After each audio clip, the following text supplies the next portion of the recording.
Hello and welcome to Stretty News TV. My guests tonight are Ian Patterson and Dan Stapleton. Dan writes for Pokemon CUNY and does match coverage for Stretty News on the blog. So he's a new guest for tonight and he'll give her his predicted lineup for the game against Arsenal. Jumping into the game, I'm going to show you my starting lineup when Ian gets it ready in the bottom of the screen for me to show. Going with the 4-2-3-1 formation. I think, this game against Arsenal, it's two sides that are very, very strong going forward, but struggling massively defensively.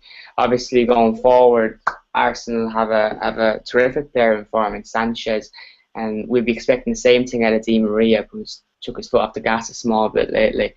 Like I said, a 4-2-3-1 formation. I think all of our selections in the back line especially were quite limited. We don't know Rafael be back. He put on Instagram over a week ago that he was back training. He was pictured in training today. Van Gaal didn't mention his name in the press conference on Thursday, and the physioroom.com have it noted that he's not back till the 8th of December. So if he was fit, of course, I'd be selecting over Valencia, who I see as the moment a makeshift right back, which is never good. We'd have no backup in that position. And the same goes for left back. Luke Shaw foolishly played on an injury against Scotland midweek with England. An extra 15 plus minutes after half time. Hodgson should have known better. But it is what it is. He was also picture training today, if you look at the club's official Facebook page. It's going on the record, Louis Van Gaal on Thursday. Doesn't sound like it's likely going to feature, so it's Tyler Blackett for me. Centre half, yeah, you see Chris Smalling. Controversial when you look at the comments on their videos after the City game. People didn't want him featuring for the club again. Well, a minority really. We haven't got many options. McNair's did very well when called upon.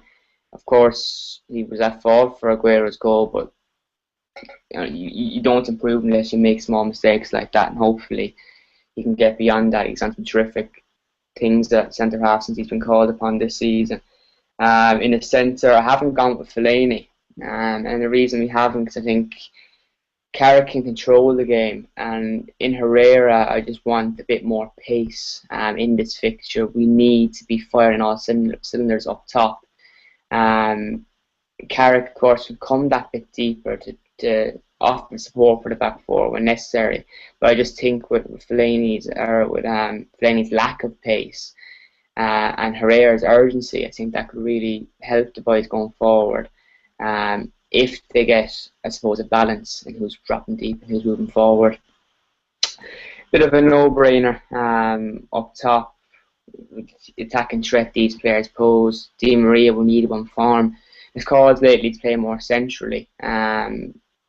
Yeah, ideal, but I think in this formation he has the opportunity to cut in and cause a lot of hassle. Mata and Rooney, Ian pointing the finger of blame at Ian. Ian mixed up the way I had this team set up. Rooney, who I have preferably in the centre row, Mata cutting in from the right, and of course Robin Van Persie up top. Falcao still out injured. I'm sick of hearing every 2 weeks coming back and blah blah. That's my team. Again, after all the other team, let us know in the comment section what your starting 11 would be and who you would agree with most, and who you think is off their head. Next up, we're going to jump to Ian's starting lineup. Ian, same formation, same layout? Yeah, pretty much. I've just changed a couple of players that I think they do a lot better. Obviously, De Gea comes back in. Valencia, like you say, unfortunately he's been playing more makeshift right back than he should be. But Raphael's injury obviously doesn't help. We've seen him training. If he comes in and not, it's going to be another question. And I think in the long run, I don't think that we should be bringing back players that quickly. Especially, we know it's a game against Arsenal, it's a big game, But for me, I think he'd do a decent job against Cazorla and Gibbs on that side. Not too bad, especially if I've brought in Januzaj, and I think that pace will scare Arsenal into defending more against him rather than trying to go and attack him. And that's Shaw. Yeah, I don't really remember the England game and his injury, so we'll see if he starts or not. My middle two are Herrera and Carrick, the same as yours, Dale. But my omission of Fellaini is more because he should really be playing him up here with Van Persie and off Rooney. He shouldn't be playing back here. He's not a defensive midfielder as much. And the games he has played, he's not been the player you want him to be. So it's not, for me, really where he should be playing. If you're going to play Fellaini, play him off the end where he should be, where he's going to make a nuisance himself in the box off the main striker, not in defensive midfield where he's getting out, running out.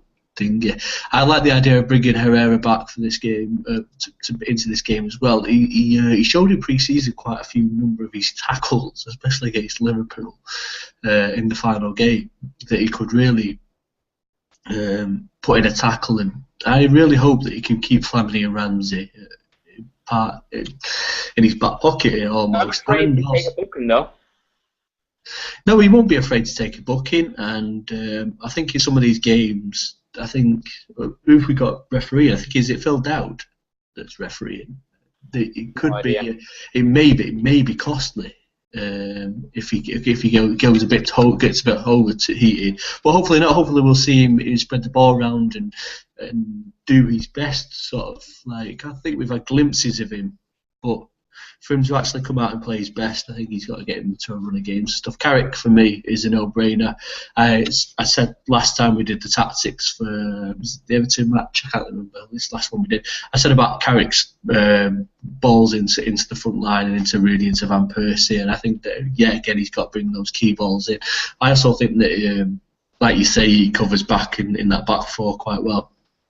Di Maria and Januzaj, the pace that Arsenal possess, Cazorla and Chamberlain, not necessarily Chamberlain on this side, especially as well as Gibbs and Chambers as well, has got to be counteracted at times. You've got to throw caution to the wind and put into decent, pacey wingers. Januzaj plays better when he is out wide. Sometimes he's in the number 10 role.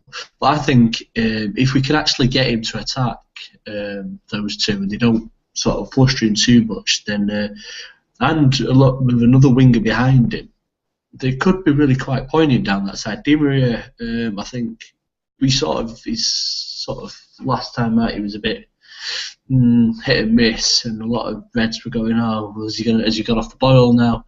I'd hope that he picks up his game against. Unfortunately, Nani's tackle the other day didn't really help his confidence. Rooney, for me, unfortunately, yes, I unfortunately misread your tactics in putting Matter in that. But yes, definitely Wayne Rooney sits in that holding position for us all day long. And Van Persie gets his start ahead of Falcao because of his injury, so which is really scary. Apart from the fact that he'll be in J-Stand next week, so I'll be able to see him again. But I'm hearing he's actually due back in training from Sunday onwards, so it could be quite interesting. Just before we move on to Dan's team, in looking at the Arsenal selection with Sanchez and Welbeck and the pace they carry, you see Welbeck causing a few issues on Saturday. I don't know. We sort of we had a chat with Dan about this before we came on, and I think that he actually quite put a good point in that Dan, he might be overcome by the occasion of playing against United, and there'll be a lot of expectation on him in the Emirates. So that might be to our advantage. Yet again, he may pop up and actually play. He played particularly well for England before he subbed off the other night against Scotland. So I'm not entirely sure, but he's definitely someone that we know a lot about. So that may be a key area. Smalling, Matner, and Carrick may be able to just stifle anything that's from him, and Sanchez may be able to take up more of a role that we have to keep an eye on as well. And hopefully, Herrera's booking may be for Sanchez's legs, but. Yeah, I do. I don't think he's particularly too much of a threat, but then again, we could be all called wrongly for that. Moving on, we'll take a look at Dan's team and you can get the screen ready. First of all, Dan, tell us a bit about yourself and where you write. I write for Stretty News. I've written in the past for Sabotage Times, and I do a live blog for Republic of Mancunian now and then as well. Nice one. So you can see the team in front of you. Take us through it.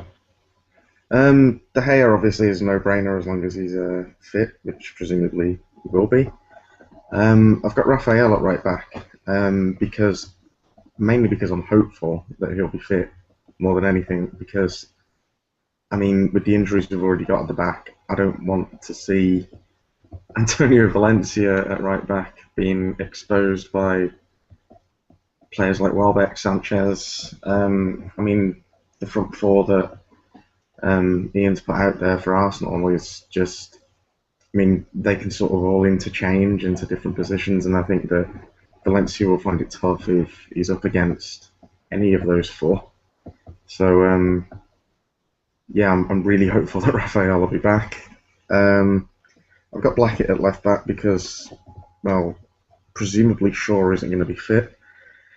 I'm hoping that he will be, obviously, because I mean, with the, that really isn't a very good back four at all. And even though Shaw's had his problems originally when he first came to United with fitness, and he's had problems with, I mean, against West Brom he was awful. But he's picked up the last few games. He was very good against Chelsea, I thought, going forward and defending. So I'm hopeful that he'll be fit, but if not, I'm sure that Blackett will be decent enough at left back. Yeah, but with Smalling and McNair in the middle, I understand the whole idea that maybe Smalling shouldn't play because of what he did against City, but to be honest with you, there isn't really any choice. If Shaw is fit, the only other thing you can do is maybe put Blackett in the middle with McNair, but I don't think that's going to happen. I think Smalling has a little bit of experience. I'm hoping that he will learn from what he did against City. I've always thought he was a decent defender, so I'm hoping that side will come out to him tomorrow, because he'll need to be on his game, because he'll be the one probably due to look after Alexis Sanchez. That's the one thing that I said when Smalling didn't get that double booking, like the likes of McNair and Black when they come into the side this season. They're the inexperienced bunch, and right now they should be looking up to the likes of Chris Smalling and Phil Jones and Johnny Evans. And when Smalling goes out and does that, I know he's still young yet, and has plenty of development to do, but he's still one of the more experienced ones in comparison to McNair and Blackett. And he didn't show a great deal of, cop on.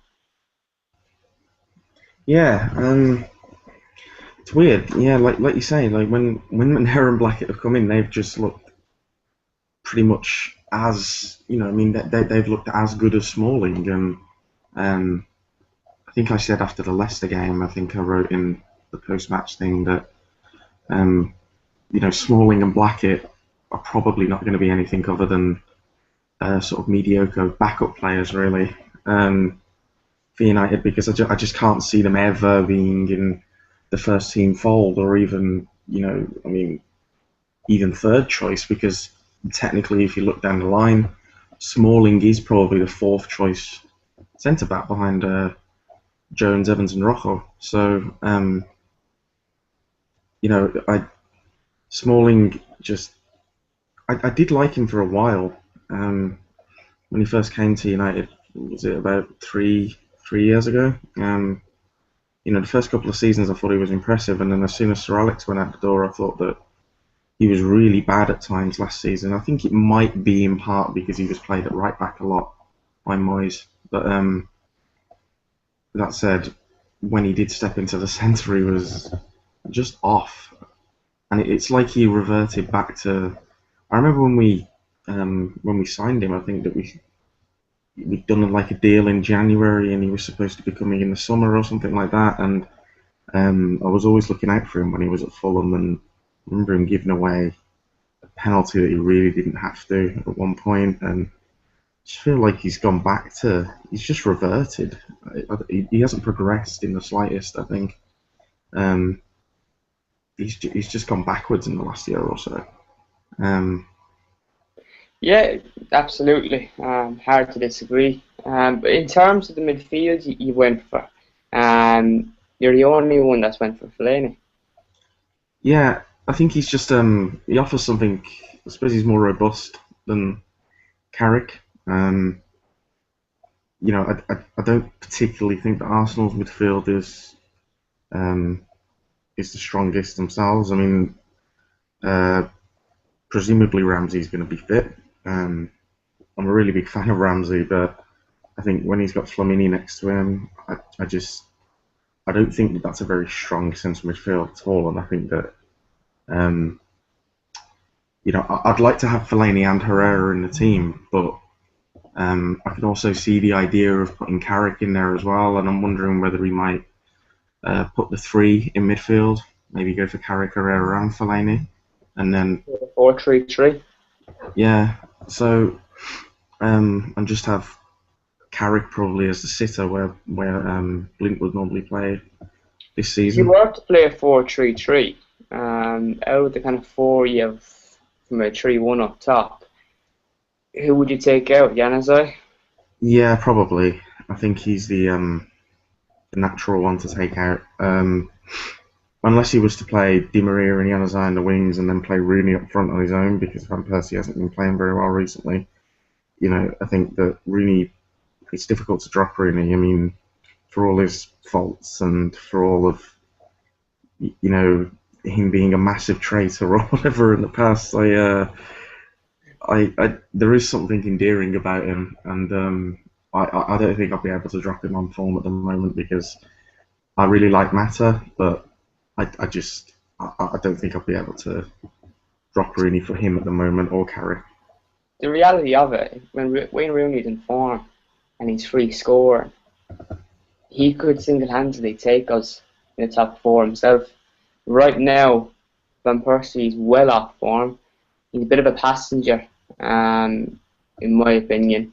And I think Wayne Rooney seems to be hitting that top stage again. Funnily enough, it takes him a while usually coming back from injury. But if we can get him back, that goal he scored, with that header, the technique was superb for England. And if we can get him in big form, I think a player like him, he's captain now. Not my cup of tea, in all honesty, and I think a lot of Reds will say that as well. But he is what he is. He's our captain. Van Gaal is obviously a massive fan of him, and I think he's still a key part of that squad, whether we're fans of him or not. I think right now it'd be silly to drop Rooney and keep Van Persie in squad if you were to make that decision. Yeah, I think that. I mean, Rooney's been quite impressive when he has played up front on his own. I mean, I remember Moyes tried him a couple of times up front. Literally, like, just I can't remember who played behind him, but I remember him in that game against West Ham when he scored from the halfway line. I remember him playing as the lone striker then, and he was really impressive. I mean, Rooney's kind of he's an enigma really, because it's like when he tends to have his best seasons, they tend to be when United haven't won the league or anything like that. I mean, I think that two of his best seasons at United were probably 2009, 2010, and 2011, 2012, and obviously Chelsea and City won the leagues in those seasons, especially in terms of goal scoring anyway. And it's odd. It's like Rooney being the main man in the team seems not necessarily to be good for the team, but it's good for Wayne Rooney. But I'm hoping that as he gets older, he might turn into more of a, I don't know, a bigger influence. The way that Paul Scholes sort of got better as he got older, and Ryan Giggs, and I think that Rooney is that type of player. Maybe he's not quite as fit as Scholes or Giggs. I can't see Rooney playing on until he's 38 or 40 or anything like that. But I hope that he'll become more disciplined, and I mean, we thought that he was already becoming more disciplined, and obviously then he had his just Tantrum.